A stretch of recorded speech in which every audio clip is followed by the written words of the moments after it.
कई सारे मंदिर ऐसे हैं जहां पर पीरियड्स में लड़कियों को अलाउ नहीं किया जाता है जी। आपको लगता है कि ये भी परंपरा वक्त के साथ बदलनी चाहिए, क्योंकि इसको लेकर काफी लड़ाई भी सुप्रीम कोर्ट में लड़ी गई। कई मंदिरों में महिलाओं का प्रवेश वर्जित है, कई लोग उसके समर्थन में भी आए, कई लोग खिलाफ भी गए। जी। क्या टेक है आपका इस पर कि महिलाओं को कुछ मंदिर हैं जहाँ पे इजाजत नहीं है, होनी चाहिए, या जो परंपरा चली आ रही है उसी का पालन करना चाहिए, उसमें हस्तक्षेप जरूरी नहीं है? सिर्फ महिला है इसलिए प्रवेश नहीं है तो वो गलत है, क्योंकि भगवान ने कभी भी इसका भेदभाव नहीं किया है कि नारी मुझ तक नहीं पहुंच सकती है। अगर बात करते हैं आपकी स्त्री का जो मासिक धर्म होता है, भागवत जी में एक प्रसंग है और बहुत सारी दुनिया जानती है। द्रौपदी को जब भरी सभा में लाया गया था तो वो रजस्वला थी, मतलब मासिक धर्म में थी, और उस समय कृष्ण ने आकर के उनकी मदद की थी, साड़ी बढ़ाई, चीर बढ़ाया। तो यानी कि आप किसी भी मासिक धर्म में हो, शौच अशौच सूतक कोई अवस्था हो, भगवान से जुड़ने और भगवान के दर्शन करने से आपको कोई चीज़ विरोध नहीं कर सकती अगर आपका भाव सच्चा है तो।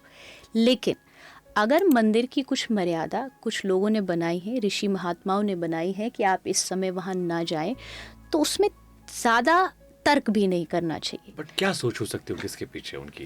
सोच मेरे ख्याल से जो मुझे लगता है, पहले के ज़माने में इतनी सारी सुविधाएं नहीं थी लड़कियों के पास कि उनको आराम नहीं मिलता था। थोड़ा सा रेस्ट मोड पर लाने के लिए उनको 3 दिन ऐसा दे दिया जाता है, रसोई से अलग, खाने से अलग, किसी भी प्रकार की धार्मिक चीज़ से अलग, आप अपने आराम से रहो और ये आपका 3 दिन का रेस्ट मोड है, आप आराम से अपने जीवन को जिए। लेकिन उसको फिर बदलते बदलते बहुत क्रिटिकल, वैसे जैसे सेव वाटर को थर्सडे के दिन बाल मत धोइए, कई सारे लोग लॉजिक थे, या बिल्ली को मत मारिए, सोने की बिल्ली देना पड़ेगा। तो उन्होंने धर्म को लॉजिक को धर्म से जोड़ दिया ताकि उस बीच में वो सेफ्टी रहे। देखो, धर्म और अंधविश्वास के बीच ना एक बहुत पतली सी लाइन है, बाल बराबर।